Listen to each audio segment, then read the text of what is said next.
sommes le 11 mars, il y a tout juste 15 ans. Le Japon était frappé par un terrible séisme, suivi d'un tsunami dévastateur. Puis l'accident nucléaire de Fukushima, près de 20 000 personnes avaient perdu la vie.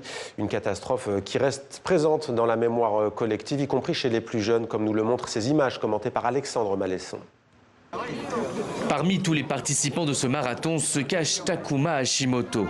À 18 ans tout juste, cet étudiant court le long des côtes de sa ville natale, Iwaki, touché en 2011 par la catastrophe nucléaire de Fukushima.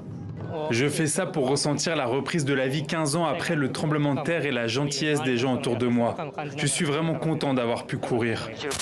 Lors du drame, Takuma n'a que 3 ans. Il se souvient pourtant de la tragédie de l'époque, ce qui ne l'empêche pas aujourd'hui de se préparer à devenir spécialiste du nucléaire japonais.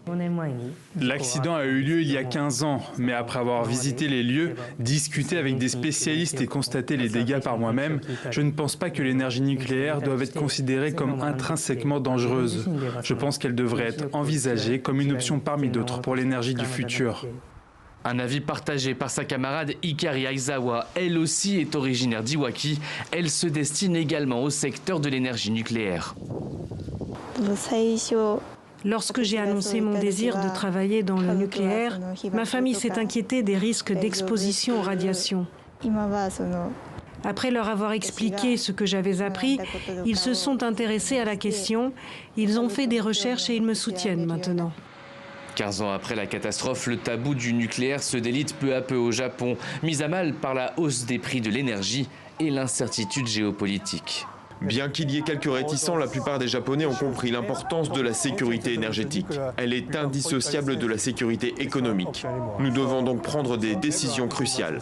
C'est un sujet, nous devons tous faire des choix compte tenu de cette dure réalité et des enjeux de 2026. Selon un récent sondage d'un média japonais, 51% des personnes interrogées étaient favorables au redémarrage des réacteurs de la centrale de Kashiwazaki-Kariwa. Le chiffre monte à 66% chez les 18-29 ans.